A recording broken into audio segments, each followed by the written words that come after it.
नमस्कार दोस्तों, आपका फिर से स्वागत है मेरे YouTube चैनल पे। दोस्तों आज हम बात करेंगे एंटी कोलिनर्जिक ड्रग्स के बारे में। ये वीडियो बहुत ही इंटरेस्टिंग होने वाला है, इसको आखिरी तक देखना। चलिए शुरू करते हैं। दोस्तों एंटी कोलिनर्जिक ड्रग्स क्या होती हैं? एंटी कोलिनर्जिक ड्रग्स वो होती हैं जो कोलिनर्जिक नर्वस सिस्टम के ऑपोजिट काम करती हैं, उसकी एक्टिविटी को रिड्यूस करती हैं। आप यहाँ पे देख सकते हैं एंटी वर्ड यूज़ हुआ है। एंटी का मतलब होता है ऑपोजिट करना या फिर उसके अगेंस्ट काम करना। और देखिए दोस्तों, यहाँ पे इसका जो दूसरा नाम है वो कोलिनोरिसेप्टर ब्लॉकर्स भी होता है। इसका मतलब ये होता है कि जो कोलिनर्जिक नर्वस सिस्टम में जो रिसेप्टर्स होते हैं उसको ये ब्लॉक करती हैं ड्रग्स। देखिए दोस्तों, ये जो ड्रग्स होती हैं वो एक एंटागोनिस्ट होती हैं। एंटागोनिस्ट का मतलब होता है कि किसी रिसेप्टर्स पे बाइंड करना, उसे ब्लॉक करना। और आपने यदि एगोनिस्ट वर्ड का नाम सुना हो तो एगोनिस्ट होता है उसे एक्टिवेट करना, किसी रिसेप्टर्स को एक्टिवेट करना। और एंटागोनिस्ट का मतलब, एंटा मीन्स एंटी, इसका मतलब उसको ब्लॉक करना। तो ये जो एंटी कोलिनर्जिक ड्रग्स होती हैं वो कोलिनो रिसेप्टर्स पे एंटागोनिस्ट का काम करती हैं। कोलिनो रिसेप्टर एंटागोनिस्ट हम इन्हें बोल सकते हैं। और ये दो टाइप के होते हैं। दो टाइप के क्यों होते हैं? क्योंकि जो कोलिनर्जिक नर्वस सिस्टम में जो रिसेप्टर्स होते हैं वो दो तरीके के होते हैं। एक तो मस्करेनिक रिसेप्टर्स और दूसरे निकोटिनिक रिसेप्टर्स। तो इन दोनों के एंटागोनिस्ट होते हैं, उनको हम इन दोनों कैटेगरी में डिवाइड कर देते हैं, जिसे मस्करेनिक एंटागोनिस्ट बोलते हैं और निकोटिनिक एंटागोनिस्ट बोलते हैं। तो यही क्वेश्चन यदि कोई पूछता है कि जो कोलिनो रिसेप्टर्स एंटागोनिस्ट होते हैं वो कितने टाइप के होते हैं, तो ये दो टाइप के होते हैं, मस्करेनिक एंटागोनिस्ट और निकोटिनिक एंटागोनिस्ट। दोस्तों इस फिगर से आपको काफ़ी क्लियर होगा। देखिए, एक तो ये मस्करेनिक रिसेप्टर्स यहाँ पे हो गए और एक निकोटिनिक रिसेप्टर्स हो गए। देखिए दोस्तों, ये जो एरिया है ये प्री सिनेप्टिक एरिया है और ये जो एरिया है ये पोस्ट सिनेप्टिक एरिया है। तो यहाँ पे आप देख सकते हैं ये बीच में जंक्शन है दो न्यूरॉन्स का। और यहाँ पे आप देख सकते हैं जो हमारा जो कोलिनर्जिक नर्वस सिस्टम होता है वो एसिटाइल कोलिन पे वर्क करता है। ये आपको पता होना चाहिए पहले से कि ये जो एसिटाइल कोलिन है ये प्रिंसिपल न्यूरोट्रांसमीटर होता है कोलिनर्जिक नर्वस सिस्टम में। तो ये जो एसिटाइल कोलिन है वो मस्करेनिक रिसेप्टर्स पे भी वर्क करता है और निकोटिनिक रिसेप्टर्स पे भी वर्क करता है। तो दोस्तों ये जो ड्रग्स होती हैं वो इन रिसेप्टर्स को ब्लॉक करती हैं, इन रिसेप्टर्स को ब्लॉक करती हैं। इससे क्या होगा दोस्तों, ये जो एसिटाइल कोलिन है वो वर्क ही नहीं कर पाएगा इन रिसेप्टर्स पे, और जो कोलिनर्जिक नर्वस सिस्टम की जो एक्टिविटी है वो ब्लॉक हो जाएगी इससे। तो यही इसका फंक्शन होता है दोस्तों। देखिए दोस्तों, यहाँ पे दूसरे फिगर में आप देख सकते हैं ये एसिटाइल कोलिन है। इस एसिटाइल कोलिन को यहाँ पे बाइंड होना है, ठीक है। और इस वीडियो में हम मेनली मस्करेनिक रिसेप्टर्स एंटागोनिस्ट के बारे में बात करेंगे। आप यहाँ पे देख सकते हैं ये यहाँ पे इसको बाइंड होना है, बट यहाँ पे आप देख सकते हैं एट्रोपिन है और स्कोपोलामिन जो ड्रग हैं, दो ड्रग हैं, ये दोनों ही मस्करेनिक एंटागोनिस्ट होती हैं दोस्तों। ये दोनों ही ड्रग इस जो कोलिनर्जिक नर्वस सिस्टम है उसके अगेंस्ट काम करती हैं। तो ये क्या होता है कि एसिटाइल कोलिन के बाइंड होने से पहले ही ये ड्रग्स यहाँ पे बाइंड हो जाती हैं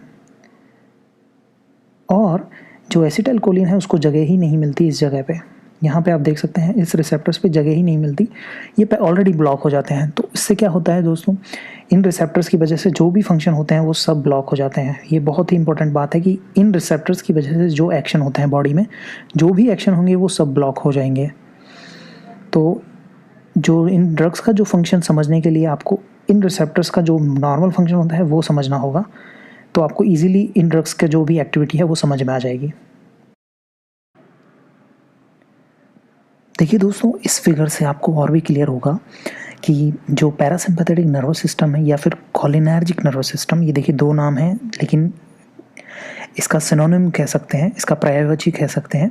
जो पैरासिम्पैथेटिक नर्वस सिस्टम और कोलिनर्जिक नर्वस सिस्टम एक ही चीज़ होती है।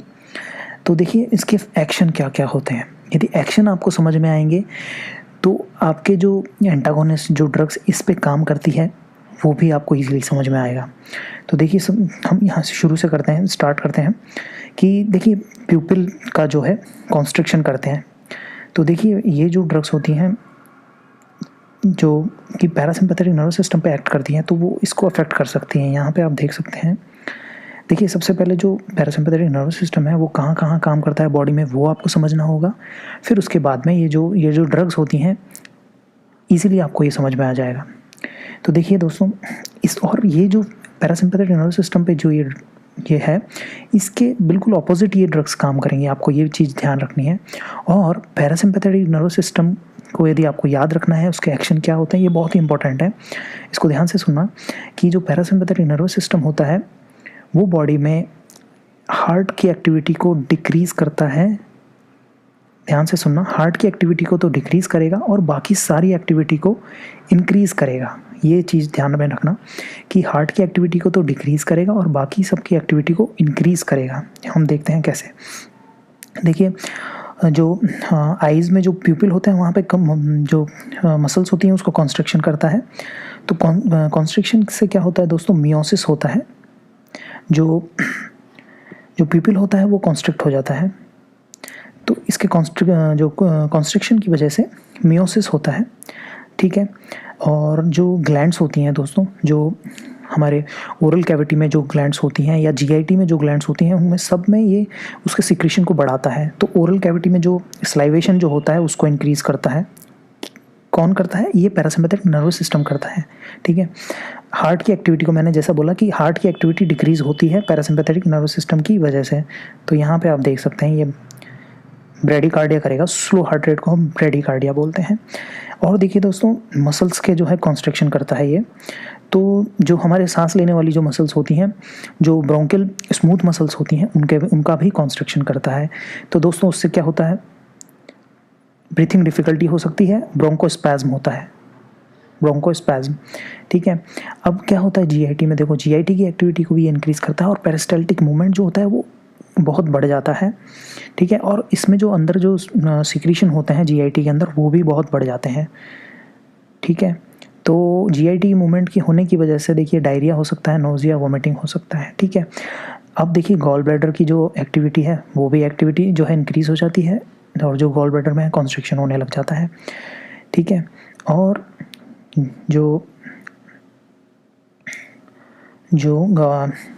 यहाँ पे आप देख सकते हैं मेस्चुरेशन भी होता है, जो कि डिफ़िकल्टी जो यूरिनेशन में जो होता है वो डिफ़िकल्टी होती है और इनवॉल्यूंटरी यूरिनेशन की जो चांसेस हैं वो बढ़ जाते हैं, ठीक है दोस्तों। अब ये तो हुई पैरासिम्पैथेटिक नर्वस सिस्टम की एक्टिविटी। अब आपको कुछ भी याद नहीं रखना है, बस ये एक्टिविटीज़ याद रखनी है। इसके अगेंस्ट ही जो है ये जो सारे एक्शन हैं इनके अगेंस्ट जो है ड्रग काम करेगी। कैसे काम करेगी, दूसरे फिगर में आप देखिए, यहाँ पे ये ड्रग्स के एक्शन है। यहाँ पे effect of muscarinic blocking as drugs, जो भी मस्करनिक रिसेप्टर्स को ब्लॉक करेंगी वो ड्रग्स इन एक्शंस के अपोजिट काम करेंगी। कैसे काम करेंगी देखिए दोस्तों, ये ड्रग्स जो मस्करनिक रिसेप्टर्स होते हैं वो सीएनएस में होते हैं और डिफरेंट पार्ट में होते हैं। तो सीएनएस में जो एक्शंस होते हैं वो आपको थोड़ा याद रखना पड़ेगा कि कैसे होता है।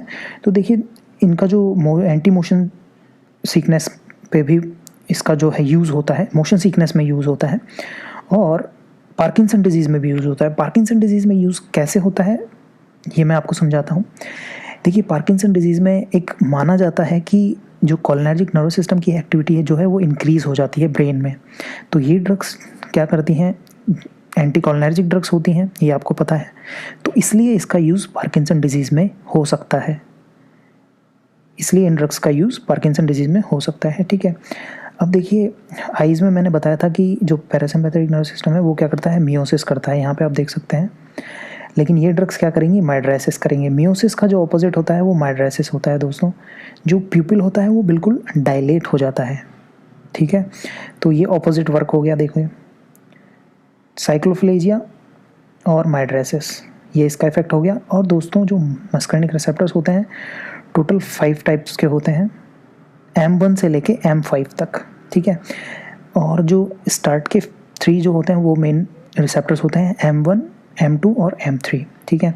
तो जो आइज़ पे जो एक्शन, अब आपसे कोई पूछेगा कि आइज़ पे एक्शन कौन से रिसेप्टर्स के थ्रू होता है, तो ये बहुत इंपॉर्टेंट याद रखना कि M3 रिसेप्टर्स की वजह से इसका एक्शन होता है, M3 रिसेप्टर्स की वजह से, ठीक है। अब देखिए जो मैंने यहाँ पे बताया था कि ब्रोंकोस्पैज्म करता है पैरासिम्पैथेटिक नर्वस सिस्टम, बट ये ड्रग्स क्या करेंगी, ब्रोंको डायलेशन करेंगी। देखिए ब्रोंको डायलेशन करेंगी तो जो ब्रोंकियल स्मूथ मसल है उसका डायलेशन होएगा। और आप यदि जीआईटी में देखेंगे तो देखिए पेरिस्टाल्टिक स्टिमुलेशन होता है और जो स्फिंक्टर्स होते हैं, जो यहाँ का जो जीआईटी मूवमेंट होता है वो इंक्रीज होता है, बट इसमें क्या होता है, रिलैक्सेशन होता है। इन ड्रग्स की वजह से रिलैक्सेशन होता है और जो स्लाइवेशन होता है वो डिक्रीज हो जाता है।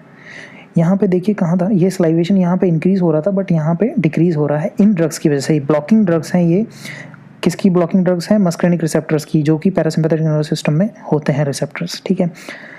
और जेनिटो यूरिनरी ट्रैक्ट में जो है देखिए दोस्तों रिलैक्सेशन ऑफ ब्लैडर वॉल करती हैं। क्या होता है दोस्तों, जो पैरासिम्पैथेटिक नर्वस सिस्टम है वो क्या करता है कि यूरिनेशन को इंक्रीज करता है, बट ये जो ड्रग्स होंगी, ये जो ब्लॉकिंग ड्रग्स होंगी वो क्या करेंगे, यूरिनरी रिटेंशन को बढ़ाएंगे, इसके ऑपोजिट काम करेंगे। देखिए आपको कुछ भी याद रखने की ज़रूरत नहीं है, बस समझने की ज़रूरत है, ठीक है। और जैसा कि मैंने बताया था कि जो पैरासिम्पैथेटिक नर्वस सिस्टम है वो हार्ट की एक्टिविटी को डिक्रीज़ करता है और बाकी सारी एक्टिविटी को इंक्रीज़ कर देता है। इसके जस्ट ऑपोजिट ये वाली ड्रग्स करेंगी, ये जो मस्करेनिक ब्लॉकिंग ड्रग्स करेंगी। मस्करेनिक एंटागोनिस्ट ड्रग हैं, ये एंटीकोलिनर्जिक ड्रग्स हैं, इनके नाम आप याद रखना, एंटीकोलिनर्जिक, मस्करेनिक एंटागोनिस्ट इनको बोलते हैं और मस्करेनिक ब्लॉकिंग ड्रग्स भी बोलते हैं, ठीक है। और देखिए दोस्तों ये जो इसकी जो नॉर्मल डोज है उसमें टैकीकार्डिया करती हैं, इसका मतलब हार्ट की एक्टिविटी को इंक्रीज़ करती हैं, ठीक है। ये आपको ये चीज़ याद रखनी है। और कौन से रिसेप्टर्स की वजह से करती है ये भी बहुत इंपॉर्टेंट है, M2 रिसेप्टर्स याद रखना, M2 रिसेप्टर्स की वजह से ये चीज़ें होती हैं।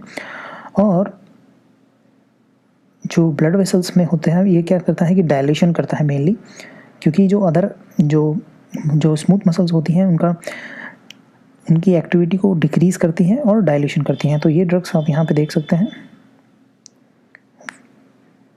मस्कुलिक जो वेसोडाइलेशन जो है वो डिक्रीज़ होता है इन ड्रग्स की वजह से, ठीक है दोस्तों। और जो ग्लैंड्स में मैंने बताया था जैसे कि जो स्लाइवेशन है, लैक्राइमेशन है और जो स्वेटिंग है दोस्तों, ये सब डिक्रीज़ होती हैं इन ड्रग्स की वजह से। देखिए स्लाइवेशन, लैक्राइमेशन और स्वेटिंग जो है डिक्रीज़ होती है, ये ध्यान रखना। और ये भी जो है पैरासिम्पैथेटिक नर्वस सिस्टम के ऑपोजिट वर्क है। और इसका जो रिसेप्टर से इन्वॉल्व होता है वो होता है M1 और M3, ठीक है दोस्तों। टोटल 5 टाइप के रिसेप्टर्स होते हैं, उनमें से ये रिसेप्टर्स का जो वर्क है मेनली 3 रिसेप्टर्स का मेनली वर्क होता है, M1, M2 और M3। M2 जो होता है वो हार्ट पे वर्क करता है सिर्फ।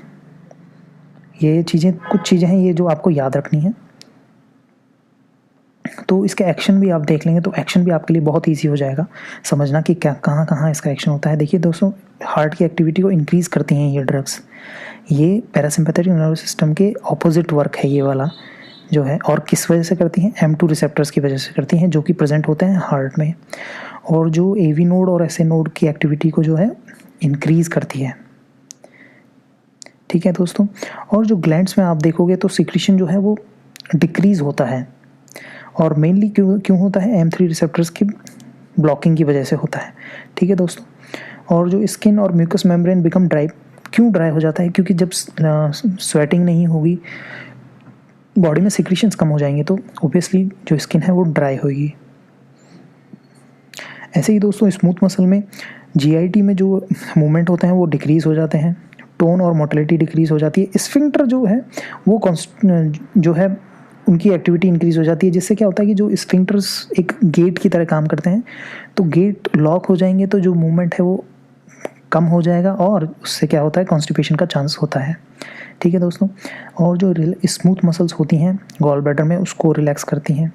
देखिए दोस्तों ये जो एक्शन है ये आपको समझना क्यों ज़रूरी है, क्योंकि इनके जो एक्शन है वही यूजेस बन जाते हैं, ठीक है। आगे चल के हम इनके यूजेस देखेंगे, वो भी आप समझेंगे आने वाले अभी आगे वीडियो में। और देखिए जेनिटो यूरिनरी ट्रैक्ट में ये रिलैक्स करती है डेट्रोसल मसल को। और यदि आप पैरासिम्पैथेटिक नर्वस सिस्टम की एक्टिविटी को यदि आपने पढ़ा हो तो उसमें ऑपोजिट होता है, उसमें क्या होता है, रिलैक्स होता है ट्राइगोन मसल, RT से आप याद रख सकते हैं, रिलैक्स होती है ट्राइगोन मसल, इसमें ऑपोजिट हो रहा है, रिलैक्सेशन हो रहा है डेट्रोसल मसल का, ठीक है दोस्तों। इसमें क्या होता है दोस्तों, रिटेंशन होता है, इस प्रोसेस की वजह से रिटेंशन ऑफ यूरिन होता है, बट यही यदि आप पैरासिम्पैथेटिक जो सिस्टम की अगर बात करें तो उसमें क्या होता है, यूरिनेशन को इंक्रीज़ करता है, बट ये क्या करता है, रिटेंशन ऑफ यूरिन को इंक्रीज़ करता है। ये आपको ध्यान रखने की ज़रूरत है। और ब्रोंकियल स्मूथ मसल्स का मैंने जैसे बताया आपको, रिलैक्सेशन करता है, बहुत ईजी है समझना। और जो सिक्रीशंस हैं वो भी डिक्रीज़ होते हैं, और इनके यूजेस जो हैं वो भी इनके एक्शंस से ही कोऑर्डिनेट करेंगे, आप देखना आगे कैसे। अब आगे हैं यूजेस पे। यूजेस मैंने बताया था जैसे कि जो पार्किंसन डिजीज़ है उसमें ये यूज़ आ सकता है, क्योंकि कोलिनर्जिक नर्वस सिस्टम की एक्टिविटी इंक्रीज़ हो जाती है पार्किंसन डिजीज़ में, तो एंटी कोलिनर्जिक ड्रग्स जो होती हैं वो उसकी एक्टिविटी को कम कर देती हैं, कोलिनर्जिक नर्वस सिस्टम की एक्टिविटी को डिक्रीज़ कर देती हैं, इसलिए ये पार्किंसन डिजीज़ में यूज़ आता है। देखिए दोस्तों, अब ब्रोंको डायलेशन होएगा तो अस्थमा में जो है ऑब्वियसली ये यूज़ आएंगे ड्रग्स, क्योंकि अस्थमा में क्या होता है, ब्रोंको कंस्ट्रिक्शन होता है, तो ये क्या करती हैं ड्रग्स, ब्रोंको डायलेशन कर देती हैं, इसलिए इनका यूज़ हो सकता है।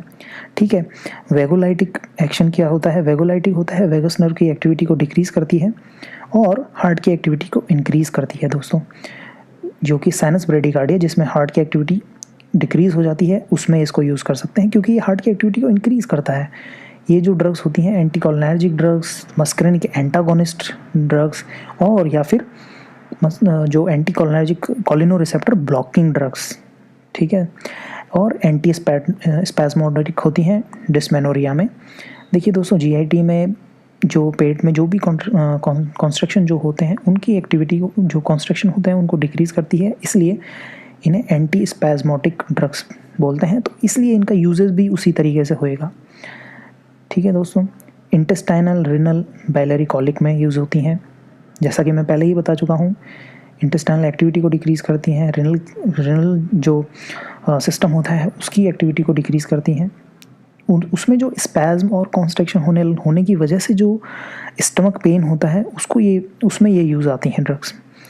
ठीक है, तो जो ब्लैडर स्पैज्म होता है आफ्टर यूरो सर्जरी, मतलब जो यूरिनरी सिस्टम में, रिनल सिस्टम में जो भी सर्जरी होती है उसके बाद में जो ब्लैडर का स्पैज्म होता है उसको ये ड्रग्स, उसको ट्रीट करने में ये ड्रग्स काम आती हैं, और यूरिनरी इनकॉन्टिनेंस में भी ये ड्रग्स काम आती हैं। क्यों काम आती है इस वाले डिजीज़ में, क्योंकि ये जो यूरिनरी रिटेंशन को इंक्रीज़ करती है, और ये जो डिजीज़ होती है इसमें इनवॉलेंटरी यूरिनेशन का चांस होता है, तो इसलिए इस डिजीज़ में ये काम आती है दोस्तों। ऑप्थेल्मिक यूज़ में आप आएंगे तो देखिए दोस्तों, एज मैंने पहले ही बता चुका था, मैड्रेटिक यूज़ होता है, साइक्लोफेजिक इसका यूज़ होता है क्योंकि ये मैड्रेसिस करती हैं ये ड्रग, और जो प्यूपिल होता है वो डायलेट हो जाता है इससे, जिससे कि जो एग्जामिनेशन जो होता है, जब एक ऑप्थेल्मोलॉजिस्ट जब एक एग्जामिन करता है अपनी आइज़ को, तो उसके लिए इजी होता है लेंस को ईजीली एग्जामिन करना, तो इसलिए ये ड्रग्स उसमें यूज़ आ सकती है। देखिए दोस्तों, प्री एनेस्थेटिक मेडिकेशन क्या होती हैं दोस्तों, कि जो एनेस्थीसिया से पहले देने वाली ड्रग्स होती हैं प्री, तो ये जो प्री वर्ड यूज़ हुआ है वो यहाँ पे हुआ है, तो ये जो एट्रोपिन और या फिर ग्लाइकोपाइरोलेट, जो दोनों ड्रग्स जो होती हैं वो एंटीकोलिनर्जिक ड्रग्स होती हैं, वो यूज़ आती हैं। वो क्यों यूज़ आती हैं, क्योंकि देखिए दोस्तों, जब एनेस्थीसिया दिया जाता है तो चांस होता है कि जो लैरिंगोस्पैज्म, जो लैरिंग्स में जो मसल्स होती हैं उसका स्पैज्म हो सकता है, या फिर ब्रेडिकार्डिया हो सकता है। तो इन दोनों को दोस्तों, दूसरे यूजेस के बारे में बात करें तो साइलोरिया जो एक कंडीशन होती है जिसमें एक्सेसिव सलाइवेशन होता है, उसमें भी ऐसे ड्रग्स का यूज़ हो सकता है, एंटीकोलिनर्जिक ड्रग्स का यूज़ हो सकता है। और एक दूसरा इसका एक बहुत ही इम्पोर्टेंट यूज़ है जो कि ऑर्गेनोफॉस्फोरस पॉइजनिंग में। देखिए दोस्तों, ऑर्गेनोफॉस्फोरस जो कंपाउंड होते हैं वो कोलिनर्जिक नर्वस सिस्टम की एक्टिविटी को बहुत ही बढ़ा देते हैं, और जिसकी वजह से पॉइजनिंग हो जाती है बॉडी में, तो उस कंडीशन में भी ऐसी ड्रग्स का यूज़ होता है। एंड स्पेशली जो एट्रोपिन का यूज़ है वो ऑर्गेनोफॉस्फोरस पॉइजनिंग में होता है, और मशरूम पॉइजनिंग भी एक यूज़ होता है एट्रोपिन का, स्पेशली एट्रोपिन का यूज़ होता है, जो कि जो पैरासिम्पैथेटिक नर्वस सिस्टम की एक्टिविटी को है डिक्रीज़ करता है। और दोस्तों नियोस्टिग्मिन के साथ में भी एट्रोपिन का यूज़ होता है। वो इसलिए होता है क्योंकि जो नियोस्टिग्मिन है, मेरे पुराने वीडियोज़ में आप देख सकते हैं, नियोस्टिग्मिन का यूज़ होता है जो माइस्थेनिया ग्रेविस में यूज़ होता है। माइस्थेनिया ग्रेविस में दोस्तों जो नियोस्टिग्मिन का यूज़ होता है वो इसलिए होता है क्योंकि न्यूरोमस्कुलर जंक्शन में इसकी एक्टिविटी बहुत ही अच्छी होती है और साथ ही साथ मस्करेनिक इफ़ेक्ट भी होता है। तो मस्करेनिक इफ़ेक्ट जो है वो अनवांटेड यूज़ है नियोस्टिग्मिन का। तो ये जो अनवांटेड इफ़ेक्ट को रोकने के लिए एट्रोपिन का यूज़ होता है यहाँ पे, मस्करेनिक इफ़ेक्ट को ब्लॉक करने के लिए। तो इसलिए ये नियोस्टिग्मिन के साथ में यूज़ होती है। दोस्तों ये जो ड्रग्स हैं ये हम आगे आने वाले वीडियोज़ में हम डिस्कस करेंगे। ये एंटीकोलिनर्जिक ड्रग्स हैं जो डिफरेंट कंडीशन में यूज़ होती हैं। तो देखिए दोस्तों, ऑप्थेल्मिक यूज़ के लिए, एंटी स्पैज़मोडिक यूज़ के लिए और यूरिनरी एंटी स्पैज़मोडिक के लिए, ब्रोंकोडाइलेशन के लिए और पार्किंसन के लिए मेनली यूज़ होती हैं। ये डिफरेंट ड्रग्स हैं, आप देख सकते हैं। तो ये डिफरेंट ड्रग्स जो हैं कंडीशन के लिए, इन कंडीशंस के लिए यूज़ होती है और ये सारी जो ड्रग्स हैं वो एंटीकोलिनर्जिक ड्रग्स हैं जो कि कोलिनर्जिक नर्व सिस्टम की एक्टिविटी को ब्लॉक करती हैं, डिक्रीज़ करती हैं। इन ड्रग्स के बारे में हम आने वाले वीडियोज़ में डिस्कस करेंगे। और दोस्तों एडवर्स इफ़ेक्ट का आप यदि बात करें तो एडवर्स इफ़ेक्ट भी आपको याद करने की ज़रूरत नहीं है। जस्ट आप इफ़ेक्ट यदि आपको याद हैं तो आपको एडवर्स इफ़ेक्ट भी याद होंगे। इफ़ेक्ट क्या, एडवर्स इफ़ेक्ट क्या होते हैं? ड्रग्स के एक्स्ट्रा इफ़ेक्ट, एक्सेस में जो इफ़ेक्ट हो जाते हैं वही एडवर्स इफ़ेक्ट बन जाते हैं दोस्तों। जैसा कि ये सलाइवेशन को डिक्रीज़ करती है तो ड्राई माउथ हो सकता है और यदि ड्राई माउथ हुआ तो स्वेलिंग में डिफ़िकल्टी हो सकती है। लुब्रिकेशन नहीं रहेगा माउथ में तो स्वेलिंग में डिफ़िकल्टी होगी। देखिए दोस्तों, ये फोटोफोबिया भी करता है। फोटोफोबिया क्यों करता है? बहुत ही इंपॉर्टेंट है, ध्यान से सुनना। कि जो लेंस को डायलेट कर देती है तो उससे क्या होता है, जो लाइट जो है लेंसेज जो अपनी आइज़ में है वो बहुत एक्सेस में जाने लग जाती है, तो जिससे कि फोटोफोबिया होने का चांस रहता है। ब्लड विज़न होता है क्योंकि जो माइड्रेसिस, जो मैंने एक कंडीशन जो आपको बताई थी, माइड्रेसिस की वजह से जो अक्यूमुलेशन है वो लॉस हो जाता है और चीज़ें ब्लर दिखने लग जाती हैं दोस्तों। और जो एट्रोपिन है वो ग्लूकोमा कर सकता है दोस्तों, क्योंकि जो इंट्राओकुलर प्रेशर है वो आइज़ में इंक्रीज़ हो जाता है, इसलिए ग्लूकोमा का चांस ज़्यादा रहता है। देखिए दोस्तों, ये यूरिनरी रिटेंशन करती हैं ड्रग्स, तो इसलिए ये भी एक साइड इफ़ेक्ट हो सकता है एक्सेस में यदि यूज़ हुआ। देखिए दोस्तों, जो जीआईटी के मूवमेंट को है वो डिक्रीज़ करती है, इसलिए कॉन्स्टिपेशन भी हो सकता है। आपको याद करने की कुछ ज़रूरत नहीं है, बस आप इफ़ेक्ट यदि याद रहेंगे तो आप साइड इफ़ेक्ट भी लिख सकते हैं। रेस्टलेसनेस रहती है, एक्साइटमेंट होता है, ये इसका सीएनएस का इफ़ेक्ट है, जो सेंट्रल नर्वस सिस्टम में इसका इफ़ेक्ट रहता है, इसकी वजह से रेस्टलेसनेस हो सकती है, एक्साइटमेंट हो सकता है। देखिए दोस्तों, हार्ट की एक्टिविटी को इंक्रीज़ करता है तो टैकीकार्डिया हो सकता है, पैल्पिटेशन हो सकता है। टैकीकार्डिया जो कि हार्ट में जो हार्ट बीट है वो बहुत तेज़ हो जाती है और हार्ट की एक्टिविटी जो है, कॉन्ट्रैक्शन जो है वो बहुत एक्सेस में होने लग जाता है, तो ये कंडीशन जो है टैकीकार्डिया कहलाती है। तो ये जो साइड इफ़ेक्ट हैं आपको याद करने की बिल्कुल भी ज़रूरत नहीं है यदि आपको इफ़ेक्ट याद हैं तो। दोस्तों, आपको ये वीडियो अच्छा लगा हो तो प्लीज़ लाइक करें और कमेंट ज़रूर करें कि आपको वीडियो कैसा लगा। Thank you.